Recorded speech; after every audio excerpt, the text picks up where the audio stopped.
My sister's husband almost killed her. He's narcissistic, abusive, and he's done it the whole relationship. He thinks he's untouchable because he's from a rich family. But guys, you're gonna want to stick to the end to find out what my mom did when she found out he was beating her. Fair warning, you need to brace yourself because this is a lot to wrap your head around. Even I'm still in shock when I, female 22, look at my mom and remember what happened just a few weeks ago. She looks like she cannot even hurt a fly and is the kindest person you'll ever meet.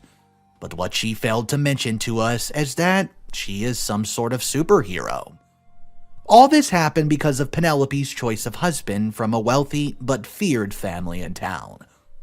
When I found out she was dating Philip, who's 27 male, I told her to be very careful associating herself with that family.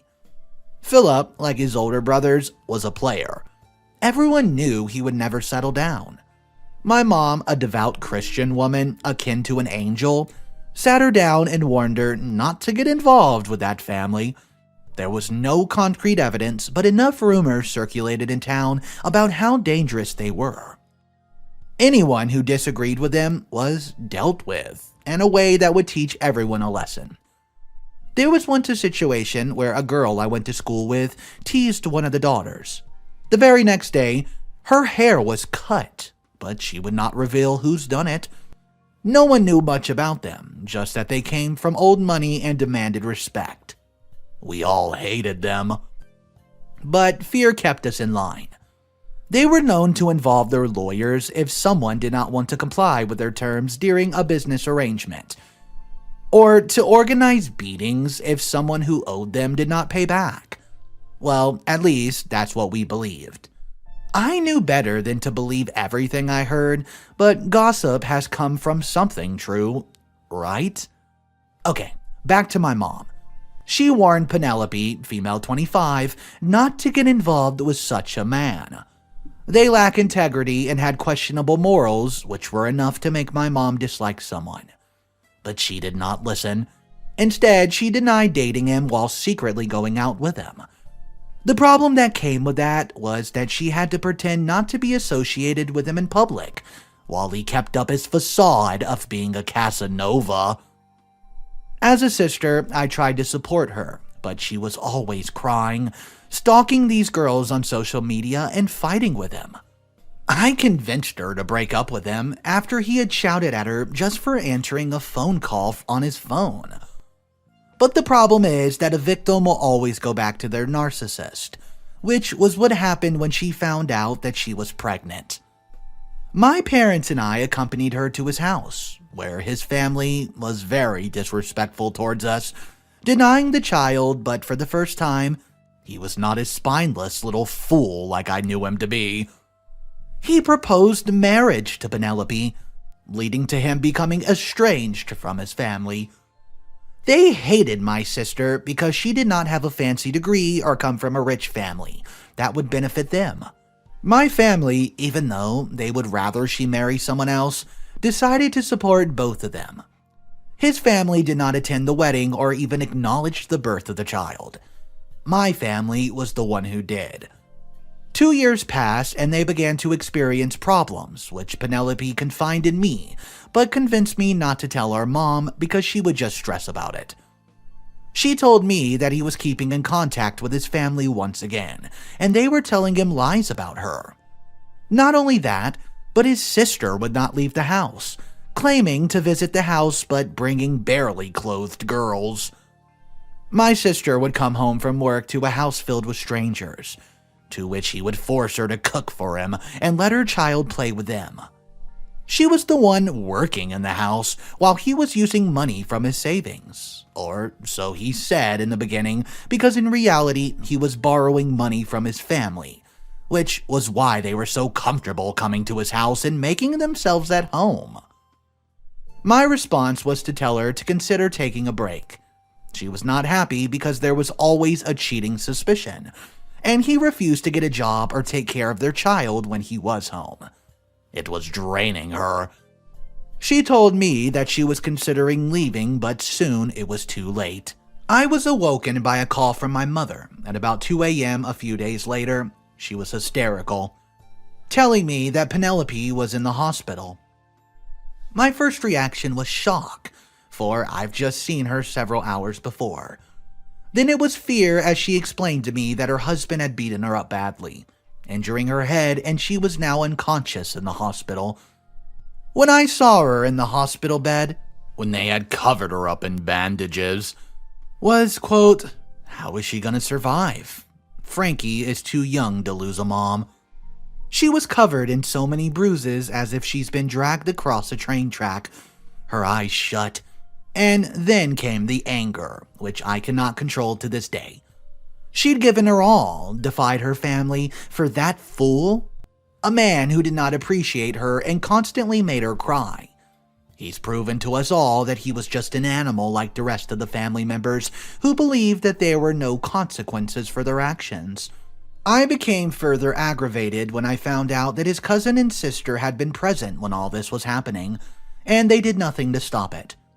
We could not get a hold of any of them at the time.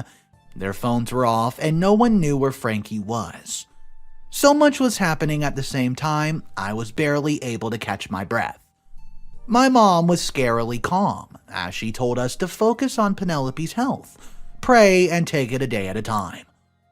Little did I know that she was boiling on the inside and stuff was about to hit the fan. So I fell asleep in the waiting room with my parents, impatiently awaiting the scan results. My mom awakened me, telling me to be quiet so we would not wake my father. She later explained to me that she did not want my father to come with us to Penelope's house, where we were going to fetch her clothes and find out what happened to Philip. She was oddly calm, which helped me with my anger as well. The reason she did not want Dad to come was that he would lose control of his emotions, which would not be good for his blood pressure. When we got there, we knocked on the door for ages, but no one came to open it. Through the window, I saw someone who looked like Philip's cousin wake up, go to the kitchen, go back while ignoring us. My mom told me to wait outside the door. She would be back soon. Their house was a single story with no stairs but many windows. 2 seconds later, I heard the sound of a breaking glass and screams from inside. When I ran to the back, I saw my mom making her way through the windows, throwing bricks while cursing like a sailor. I was so shocked that I did not even try to stop her. Then their startled little people ran out of the building. One of them, a woman I vaguely recognized. My mom started calling for 3 of them heartless beep, and she would deal with them properly. My brother-in-law did not seem fazed though, and instead asked her to come into the house and talk calmly. Big mistake, because as soon as the door closed, my mom gave him a fat slap. It was so loud that I'm sure even the neighbors heard it. Then she proceeded to round him and his cousins up by pulling them by their ears and throwing them onto the couch. The girl who was there started to call my mom a crazy beep and threatened to call the cops. My mom told her to shut her mouth and stay the hell away from people's husbands, pulled her by her ears and shook her a little bit but did not beat her up. She started shaking and crying, then attempted to escape, but I stood at the door blocking the entrance. I told her to get back into the room before I beat her. My anger over the whole situation had come flooding back tenfold, and I was desperately craving something to help release it. My mom, on the other hand, was making minced meat out of the 2 men back there. I could not believe my eyes. She was like lightning, dodging them and landing serious blows. The cousin ended up running away, locking himself in the bathroom. My brother-in-law, on the other hand, was shaking like a leaf and looking at my mom like she was the Grim Reaper. Now, when I think of it, it's pretty comical. You might be wondering where her newfound strength came from. Well, later on, she revealed to us that before she converted, she practiced martial arts. And she had grown up with brothers, which made her learn self-defense at a young age. And it seemed like she still had it because when she left him, he was motionless on the floor. I believe the fact that he's been drinking also helped slow him down.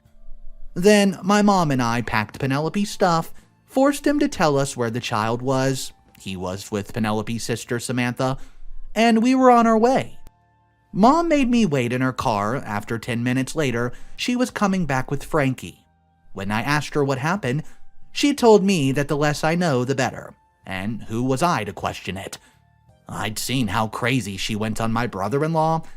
It was when we were back home that she got a call from Philip's mom, who was asking about Penelope's health and saying the situation was terrible and we had to solve it together as a family. Obviously, no one in our family was ready to talk to them. We were experiencing shock, fear, and anger. My dad's blood pressure was through the roof, and the doctors feared that he would need to be hospitalized. Not only that, but they were starting to threaten us with legal action over the state my mom had left Philip in. I might exaggerate about how my mom dealt with him, but he honestly did not look that bad. He was just a big baby who wanted to hit women, but when he met someone who fought back, he was wanting to be a victim. My sister, on the other hand, came out of the induced coma. The doctors confirmed that she was indeed okay. She had just suffered a concussion. With her waking up, we were now able to find out what really happened on that day, since we could not actually ask Philip. She said that she's come home from work and was fetching her child.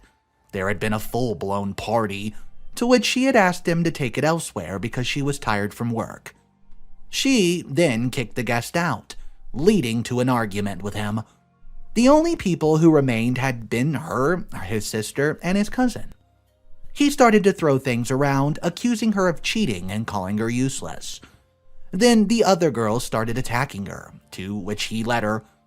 My sister then noticed that he did not have his ring on, and she was acting clingy towards him, so she asked if she was his girlfriend. He told her he did not love her anymore, and so what if it was his girlfriend? She was done with him after that, so she decided to leave. But when she tried to leave, he made his sister take her child from her and told her to leave. There was no way she was going to leave her son with some drunks. So she tried to fight off her child, which was when things got violent, and he started to hit her. He pushed her to the floor and started bashing her head, while the ones watching did nothing but watch. Then they left her in a room when they thought she passed out. She managed to make her way to the next-door neighbor, collapsing as soon as he opened the door. When she was admitted to the hospital, they managed to ID her and call my parents. Hearing that truly happened brought a surge of guilt in me, because I've not done enough to stop her from marrying Philip. I was so scared at how close we've come to losing her. My heart ached to imagine all she's gone through because of him. Even now, she was nightmare having about the night she was nearly lost her life. She screams for her son every time she wakes up, afraid that he's been taken away once again. It's no way to live a life, but she's just taking each day at a time. As for Philip and his family, they came to our house with several lawyers, explaining legal things to us and acting confident that they would intimidate us, because, well, we're not as rich as them. I called them out from the shameless secrets they tried to hide, to how they were cowards who nearly committed a homicide. For I am my mother's daughter. Philip could hardly look at my mom in the eyes, and instead him behind his mom, flinching if she even made a sudden movement. They told us that they were going to lay a charge of assault, demanding a public apology from us, and to force us to leave town. My mom told them that they were incredibly delusional. She laid down the facts as followed. My sister had medical records that proved that Philip assaulted her, nearly killing her. Many people there were witnesses to his mistreatment of Penelope and would testify. My mom was a highly respected member of the community, so they should not underestimate her power. And finally, they were going to do as followed. Philip was going to stay away from Penelope. He was going to pay child maintenance and give up the house for Penelope. They were free to fight us if they wanted, but people liked us, while everyone in the community hated them. Even their brightest lawyer started fumbling for words after that. While they were still figuring out what to say, my mom told them to get out of her house for their trespassing. She was so scary that they pretty much ran out of the house within 2 minutes. We heard the car starting. Later on, we got a very generous check with the promises of more. When we told the rest of the family, they were laughing at my mom's antics. Even I was shocked at how much strength she had in her little body, that she used to be an MMA fighter. She said that she used to be so much more muscular than she is now, and even showed us the hidden pictures from back then, but I'm still in disbelief. My dad, on the other hand, knew everything and laughed every time anyone mentioned it. But on to more serious things. My sister in the process of divorcing him, and she's staying with our parents. I also sleep over several times a week to offer support. She's healing very well and is going to start work in a bit. We've also enrolled in family therapy since it was a very traumatic experience for all of us. Especially Frankie, who hadn't experienced all of that. Ever since what happened with my mom, which everyone knows about by the way, there has been more peace in town. No one fears or respects Philip's family anymore. They are the butt of every joke, and I feel that they deserve that. It's like my mom fixed the town in less than a few hours. Well, the only thing I can think that's positive about this story is finally, Philip and his family started getting exactly what they deserved, which is basically karma. They were treating the entire town for years. Horrible. Looks like Philip messed up. He messed with the wrong older lady. Guys, let me know what you thought about that story. I know it was a crazy roller coaster of a ride, but tell me what you would have done if you were in the position of OP. Drop your thoughts down below, and if you're not subscribed to the channel, take a second and push that subscribe button. It helps support me so much, and I thank you for that. Now, the final story on the video comes complete with updates. The title is, Am I the a-hole for refusing to remove a piece of jewelry at the request of my friend on her wedding day? My friend, who's 30 female, we'll call Mary, got married last week and I was her bridal party. For context, we are friends from high school and all of our other bridesmaids were her friends from college, who I'd not met until her bachelorette party several months ago.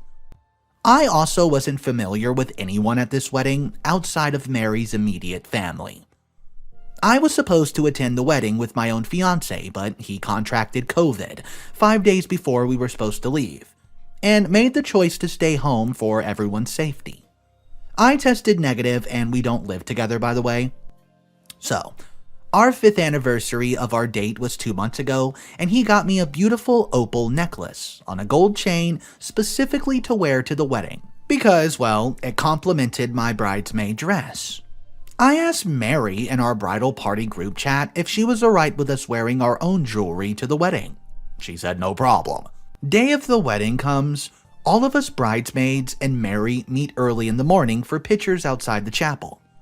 Mary sees my necklace and loves it, and actually asked if she could switch her necklace with mine. Some other bridesmaids chime in and say that it would be her, quote, something borrowed. I tried as politely as I could to tell her that my fiancé got this for me to wear to the wedding, and especially since he can't be here, I'd like to keep it.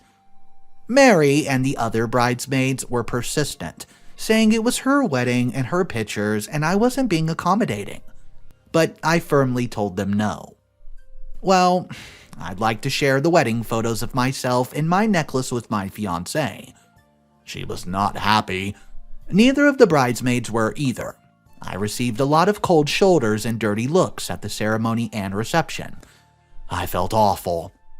After the first dance, Mary's sister came up to me to tell just how upset Mary was, and it was rude that I would upset her on such a big day. Am I the a-hole? It's been more than a week, and I'm still thinking about it nonstop. And Mary hasn't answered my text messages. Here's an update for the story. So, I still haven't heard from Mary until this past fall. In February, Mary's father was diagnosed with lymphoma. In September, he passed away.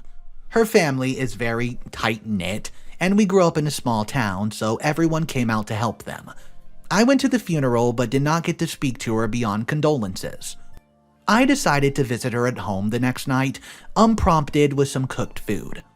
Her husband answered the door and was actually very happy to see me. He gave me a hug and told me he was grateful I came, and took me into their living room where Mary was watching old movies. Mary was also excited to see me, gave me a hug, and told me to sit with her. Her husband brought us wine, and we spent hours talking, laughing, and reminiscing about her father. It was like the last year never happened. That was until a little past midnight, and Mary told me she needed to talk to me about her wedding. She said she had no intention of wearing the necklace. She just wanted it out for the pictures. She said she recognized it from years ago. You see, Mary and I went to a public high school, but my fiancé and Mary's sister, Annie, went to a private high school in the area. When my fiancé and Annie were in school, he asked her out as a joke. Annie used to be very overweight in high school. He asked her out at school, and later, when he was supposed to pick her up, he left at their door a bouquet of bacon and fries and a stuffed animal pig that was wearing the necklace. Mary remembered how much her sister cried. She thought if she recognized the necklace, Annie would too, and Annie did. She was so traumatized by seeing it again and learning who my fiancé was that she told me I ruined the wedding. Mary did not want to bring it up at the time and tried to get me to take it off, while not explaining this horrible memory on her big day. Naturally, I was shocked at what I heard, and when I called him the next day to ask about it, he denied it. I pressed him, and eventually he did tell me it was true, but it was only a high school thing, little prank, not to take seriously. I asked him if he gave me that necklace so Annie would see it. He said yes, but he thought she would understand the joke. I'm now wondering if he even had COVID last year. He never showed me his positive test. If he knew how much Mary's family hated him, and if he sent me with that necklace to further traumatize Annie. I feel sick. I haven't answered his calls and having second thoughts about our future. Mary and I are back on good terms. She and her husband invite me over frequently. They've both stated they'll support me and let me stay with them if I call things off. Well, not going to lie, guys. At first, I thought that the friend of OP at the wedding was being a complete jerk, overpressing her boundaries. I know it was her wedding day, but still, you can't just force someone to wear their jewelry or take it from them. But then, when I read the update and I found out exactly why, I could not believe OP's husband or boyfriend, I can't remember which one he was, would do something like that. That's just so crazy and disgusting, and I think it throws major red flags, and OP needs to wonder about that. Let me know some advice you would tell OP if you've ever been in a relationship with someone did something like this. Drop your comments down below, guys. Thank you so much for tuning in. I hope you have an amazing day. Remember, guys, if you want to try something new today that you've always wanted to try, just go for it, because life is short and you deserve it. I'll see you guys later.